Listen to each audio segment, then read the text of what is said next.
Good morning class. कैसे हो सब लोग? आई होप सब मस्त हो गए। तो हम लोग पिछली क्लास में कहाँ पढ़ रहे थे? हम लोगों ने रिलेटिव प्रोनाउन के बारे में पढ़ा था, राइट। रिलेटिव प्रोनाउन में हम लोगों ने हु, हुम, हुमेवर और हुएवर के बारे में पढ़ा था। तो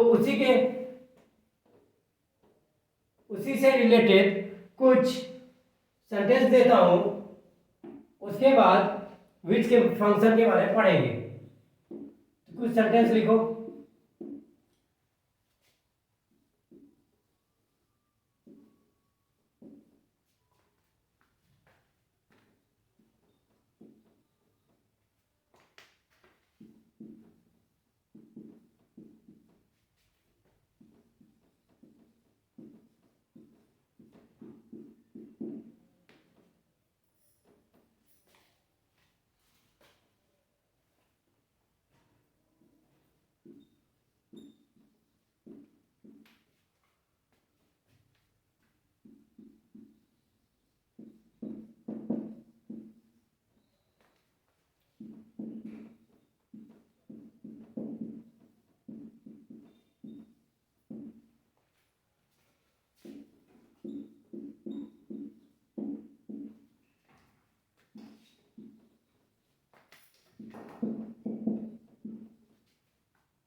मैंने 4 सेंटेंस दिए हैं, इसको देखो जरा।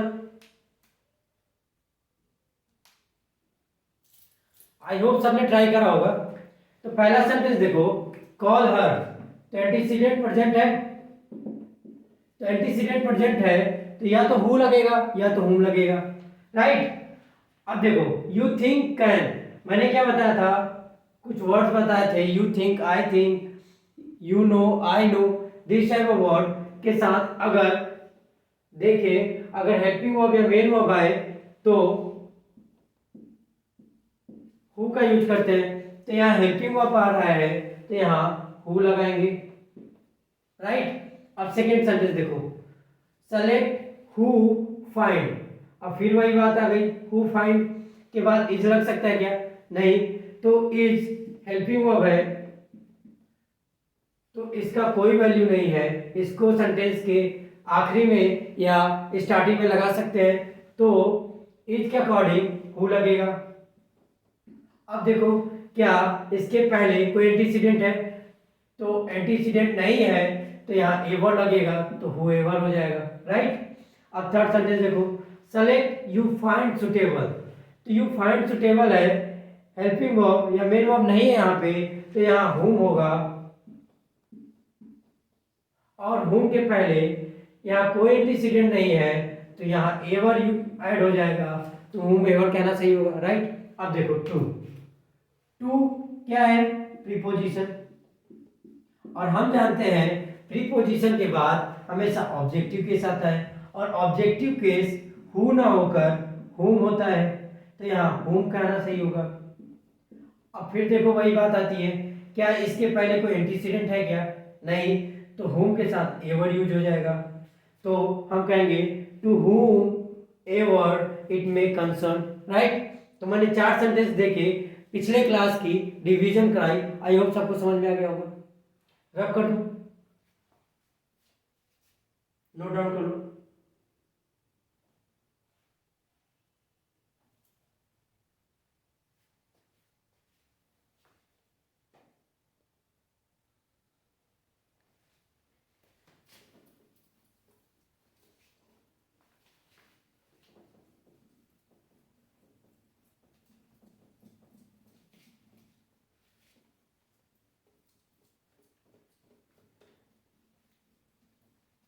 आई होप अब हु, हुम, हुमेवर या हुएवर से पूछे जाने कोई भी क्वेश्चन पूछा जाए तो आप लोग गलत नहीं करके आओगे, राइट।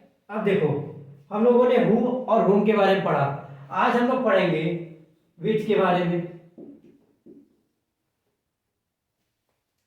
विच रिलेटिव प्रोनाउन। जब विच की बात करते हैं तो ये हमेशा एनिमल या ऑब्जेक्ट के लिए यूज किया जाता है। मीन्स विच का यूज विच से पहले अगर कोई ऑब्जेक्ट दिखे या एनिमल का नाम दिखे तो वहां पे विच का यूज होगा, और इसके आगे आने वाला जो भी सेंटेंस होगा उससे कोई मतलब नहीं है, चाहे वो हेल्पिंग वर्ब से स्टार्ट हो या मेन वर्ब से या डिफरेंट सब्जेक्ट से। अगर पहले उसके एनिमल या ऑब्जेक्ट की बात करी जा रही है तो विच का यूज होगा, आगे क्या लिखा है उससे मतलब नहीं है, राइट। तो जैसे कुछ सेंटेंस देता हूं।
मैंने 5 सेंटेंस दिए हैं, इसको सही करने की कोशिश करो।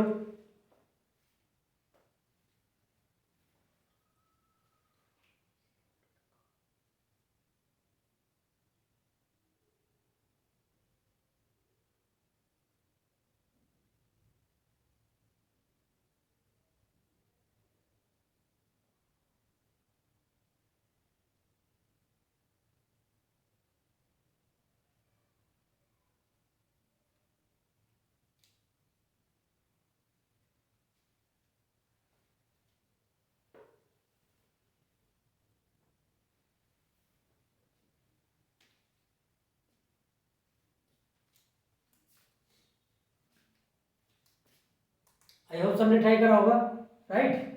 तो देखो पहला सेंटेंस अ और सेकेंड सेंटेंस में भी अ। आप सोच रहे हो कि सर कल आपने बताया कि हु या हुम लगता है तो वहां पे अ नहीं यूज होता है, द का यूज किया जाता है, तो यहाँ भी कोई ऐसा सीन है क्या? तो यहाँ पे कुछ ऐसा सीन नहीं है, यहाँ पे अ लगा सकते हो, यहाँ पे अ गलत नहीं होगा, राइट। तो देखते हैं पहला sentence, I bought a watch, watch beautiful. तो वॉच क्या है? वॉच एक ऑब्जेक्ट है, तो इसलिए यहाँ पे विच का यूज होगा, और विच के पहले यहाँ पे एंटीसीडेंट और प्रेजेंट है, तो इसलिए विच होगा, ना कि विच एवर, राइट। अब सेकेंड सेंटेंस देखो, शी वांटेड, शी वांटेड की जगह शी वांट्स कर लो, she wants a car has every luxurious facilities, right. तो अ कार, राइट। तो यहाँ पे भी कार एक ऑब्जेक्ट है, यहाँ विच कहना सही होगा, राइट। अब थर्ड सेंटेंस देखो, थर्ड और फोर्थ सेंटेंस एक बार देखो, देखा क्या कुछ समझ में आया? देखो मैं बताता हूँ, you can by the jacket, jacket भी ऑब्जेक्ट है, तो यहाँ विच होगा,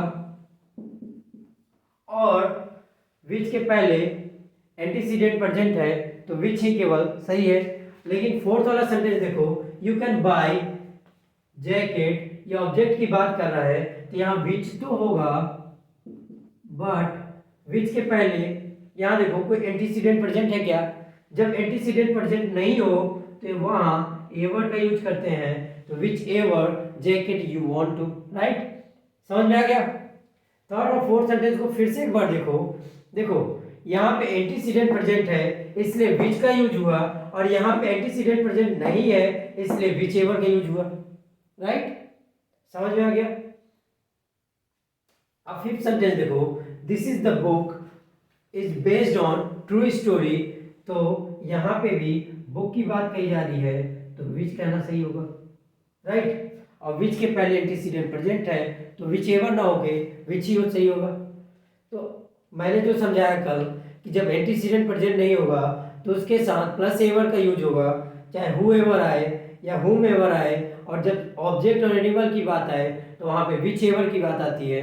तो आई होप सब समझ आ गया होगा। अब कोई डाउट? आई होप अब कोई डाउट नहीं होगा, तो इसको नोट डाउन करो।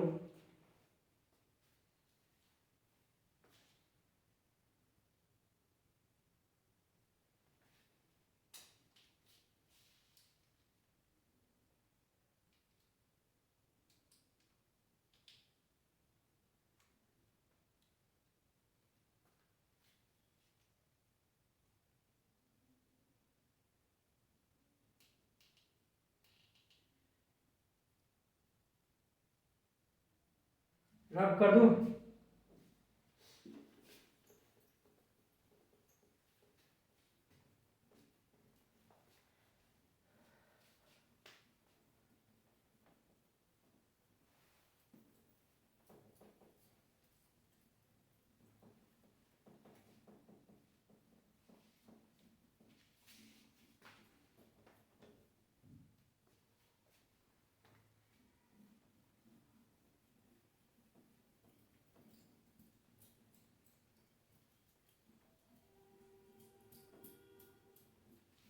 आई होप आपको हु, होम और विच का डिफरेंस पता चल गया होगा।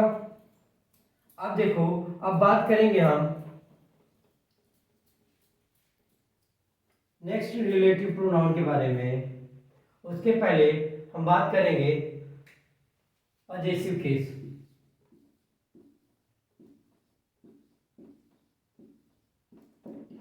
हम लोग पजेसिव केस के बारे में पढ़ चुके हैं। तो जब पजेसिव केस की बात आती है तो लिविंग और नॉन लिविंग की बात आती है।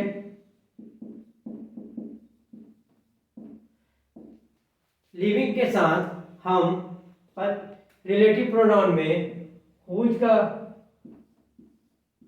प्रयोग करते हैं, जबकि नॉन लिविंग की बात करें, नॉन लिविंग के लिए हमने बताया था कि अपॉस्ट्रोफी एस नहीं लगाते हैं बल्कि ऑफ के साथ पोजीशन बताते हैं। तो ये तो आप सबको पिछली क्लास में पता ही है। तो जब नॉन लिविंग की बात करते हैं तो पोजीशन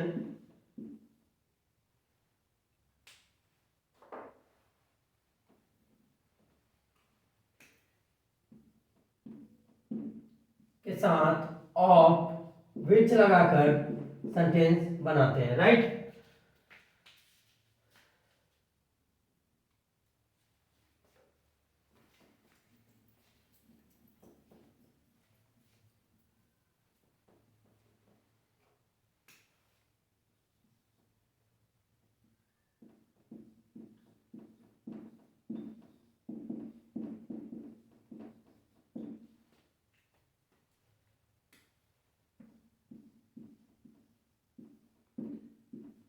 पोजीशन ऑफ विच के साथ सेंटेंस बनाते हैं। तो कुछ सेंटेंस देखें।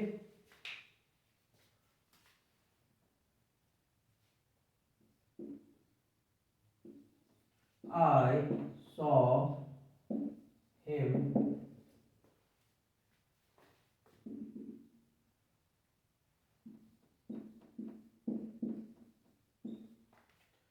met with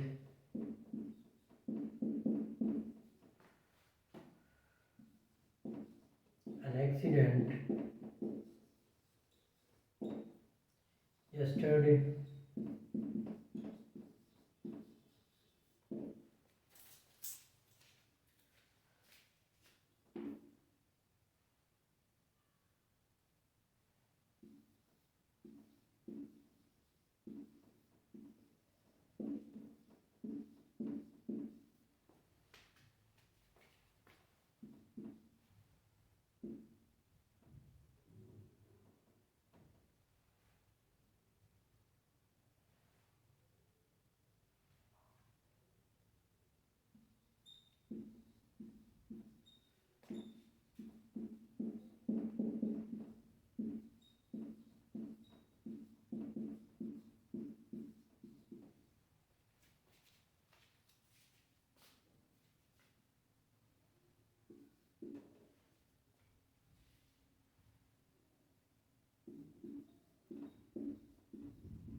मैंने 3 सेंटेंस दिए हैं, इनको सही करने की कोशिश करो।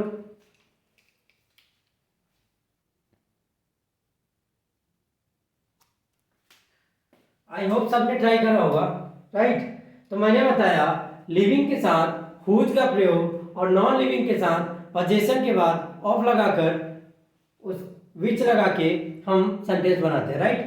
तो आई सॉ हिम, यहां बात लिविंग की करी जा रही है और पोजीशन किस पे बता रहा है, तो लिविंग के साथ हुज लगाएगा और देखो रिलेट किससे कर रहा है, हिम को, और पोजीशन किस पे बता रहा है, ब्रदर पे। तो whose brother met with an accident yesterday, right. अब सेकेंड सेंटेंस देखो, I bought a book, book क्या लिविंग है? नहीं ना, नॉन लिविंग है। तो नॉन लिविंग के साथ हुज न करके कहेंगे, प्राइस भी हटाएंगे, लिखेंगे price of which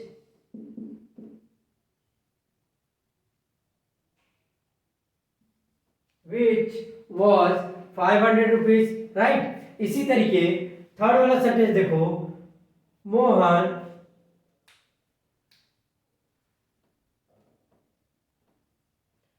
knows Shivani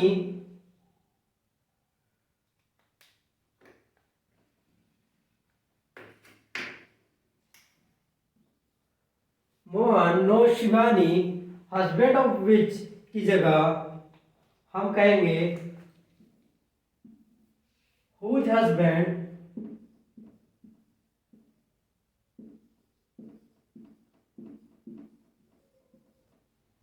got the job yesterday, क्योंकि शिवानी एक लिविंग है तो इसके साथ हुज का यूज करेंगे, राइट। तो आई होप समझ में आ गया होगा। इसको नोट डाउन करो, फिर मैं कुछ सेंटेंस देता हूं इसी से रिलेटेड, फिर आज की क्लास खत्म करेंगे।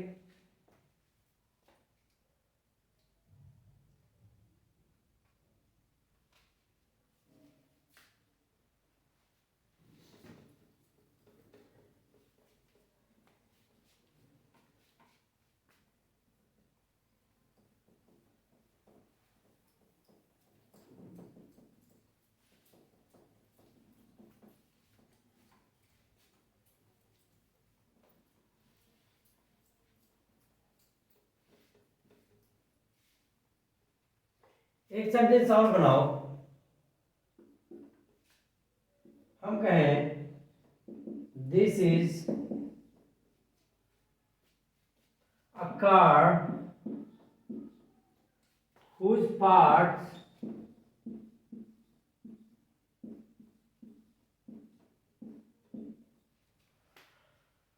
parts got damaged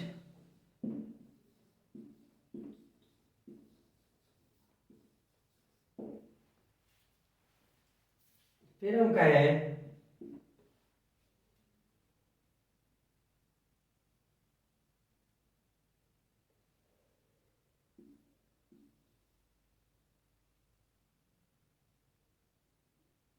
मान्या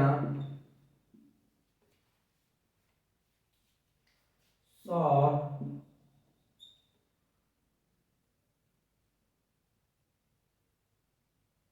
Ramu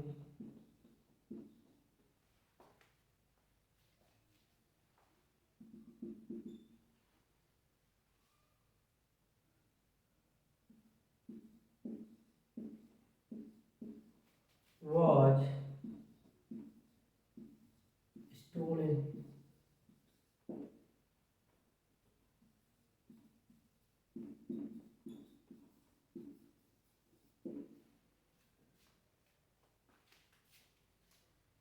पर्स की जगह पेन लिख लो या बुक लिख लो।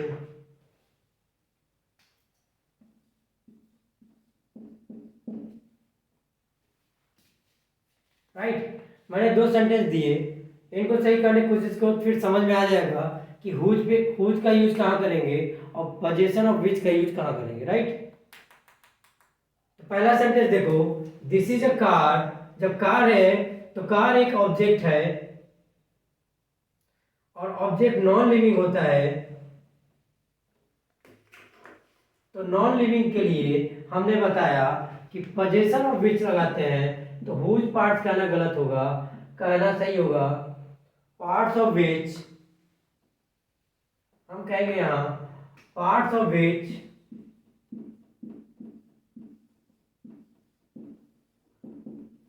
Got damaged, right. इसी तरीके सेकेंड सेंटेंस देखे, रामू लिविंग है, और जब हम लिविंग की बात करते हैं तो लिविंग के साथ हम हुज का यूज करते हैं, तो हुज बुक कहना सही होगा, राइट। तो आई होप हुज का यूज कहाँ पे करते हैं और नॉन लिविंग के साथ पोजीशन ऑफ विच का यूज करते हैं, ये आप लोगों को समझ में आ गया होगा। तो आज की क्लास में इतना ही, फिर मिलेंगे अगली क्लास में, तब तक के लिए जय हिंद जय भारत।